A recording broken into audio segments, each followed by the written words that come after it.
माता जी, शांति की जब बात आती है तो सब लोग ये सोचते हैं कि मुक्ति होनी चाहिए, मोक्ष प्राप्ति होनी चाहिए। और हम सभी जब ये बात करते हैं तो हमें शांति के लिए आज के समय में मोह माया और सारी चीज़ें लगती हैं। तो इंसान इस तरीके की सब जीवन व्यवस्था के अंदर रह के क्या शांति पा सकता है? बोलते हैं शांति के लिए किसी दूर पहाड़ियों में जाके ध्यान करो, और ये जो बोली सुनी बातें जो हैं इंटरनेट से जो हम लोगों को मिलती है, जी। तो क्या इससे ही शांति मिलती है, या फिर इंसान जो पूरी गृहस्थ जीवन में और इस जीवन में वो सब चीज़ों के साथ रह रहा है, वो भी शांति को पा सकता है? क्या ये सब मोक्ष चीज़ करना ज़रूरी है? पहले आपने पूछा कि मोक्ष की प्राप्ति, मोक्ष किसको बोलते हैं मोक्ष? जी, बिल्कुल।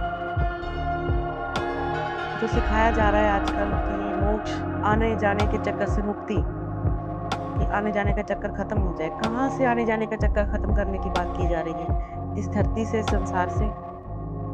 तो ये संसार किसी इंसान ने तो बनाया नहीं, जो कि दूसरे इंसान बोल रहे हैं कि नहीं ये गलत है, इसको छोड़ के जाना चाहिए, दोबारा इसमें नहीं आना। एक तरफ हमारे ग्रंथों में ये लिखा गया है कि इस धरती पे आने के लिए देवी-देवता भी तरसते हैं कि यहाँ जन्म लिया जाए, यहाँ रहा जाए, इस सृष्टि के सारे सुख भोगे जाएँ, देवी-देवता भी तरसते हैं। तो दूसरी तरफ कहा जाता है कि नहीं इससे मुक्ति चाहिए। मुक्ति तो हमें अपने बुरे कर्मों से चाहिए, इस संसार से नहीं। ये संसार भगवान ने बनाया, कितना सुंदर बनाया है। कहीं गंदगी लगती है आपको? कोई जानवर गंदगी फैला रहा हो या कहीं कुछ गंदा भगवान ने बनाया हो, जिसको छोड़ के जाए मुक्ति चाहिए, अभी नहीं इसको छोड़ के वहाँ रहेंगे, तो भगवान जी पहले ही अपने पास रख लेते ना सबको। इतना सुंदर सृष्टि रचाने की क्या ज़रूरत थी? फिर इंसान को भेजा, ये कर्म भूमि है, जैसे हम कर्म करेंगे वैसा हमें फल मिलेगा। मुक्ति अपने कर्मों से चाहिए हमें। धरती यहाँ ये तो स्वर्ग से भी बड़ा है, जो भगवान ने बनाया। माता जी, ये शक्तियों की ज़रूरतें अभी ज़्यादा महसूस क्यों हो रही है? लोगों को क्यों ऐसी शक्तियों की ज़रूरत पड़ेगी, या फिर आपने जो सिद्धियाँ की हैं उसकी ज़रूरत लोगों को क्यों पड़ रही है? आज लोगों के साथ इस तरीके से ये जो मुसीबतें या तकलीफ़ें आ रही हैं, क्यों आ रही हैं? और क्या सिर्फ़ अच्छी शक्तियाँ होती हैं, बुरी शक्तियाँ नहीं होती? बुरी शक्तियाँ भी होती हैं, अच्छी शक्तियाँ और बुरी शक्तियाँ साथ-साथ चलती। और इस समय में क्यों ज़रूरत पड़ रही है? नहीं, ज़रूरत तो हर समय में यानी कि अभी पड़ रही है।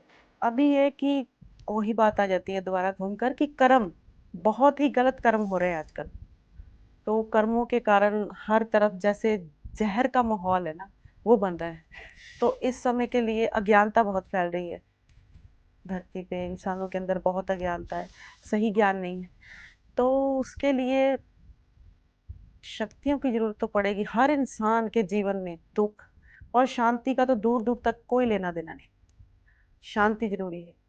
हाँ, तो जी, जिन लोगों को पता नहीं है इन शक्तियों के बारे में, आप आपसे जो लोग टच पे नहीं है, जो भी जी, इतने अच्छे-अच्छे गुरु हैं, जी, और भी बहुत सारे गुरु हैं जो लोगों के जीवन में काफ़ी बदलाव लाते हैं, जिनके पास अच्छी शक्तियाँ होती हैं, जो लोगों जी, को सद्बुद्धि देते हैं, उनको जी, बुरे कर्मों से बचाते हैं, बहुत सारी चीज़ों के बारे में बताते हैं, ज्ञान देते हैं। जी, जागरूकता ही एक अच्छा कर्म करने की सबसे पहली सीढ़ी है। जी। तो जो आपके समीप नहीं है, उन लोग क्या करें? उनके साथ अगर कोई चीज़ बुरी हो जाए, तो वो कैसे करें? कुछ लोगों को तो पता ही नहीं। वो तो सोचते हैं भगवान ने ये सब किया हुआ है, भगवान ने हमारी किस्मत ऐसी होगी, ऐसा सोच कर चलते हैं। ऐसा कुछ नहीं है कि अगर इंसान अपने घर में बैठ के ज़रूरी नहीं कहीं जाना है, अपने घर में बैठ के 5 मिनट के लिए शांति से किसी को नहीं, सिर्फ़ अंदर अपने अंदर ही ध्यान लगा लेना।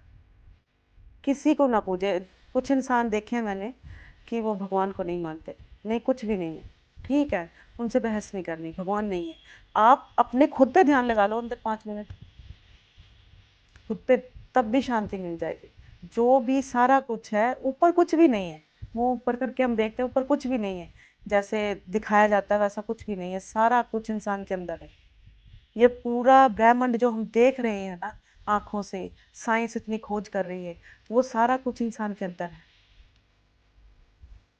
तो अंदर से हर चीज़ की प्राप्ति होती है।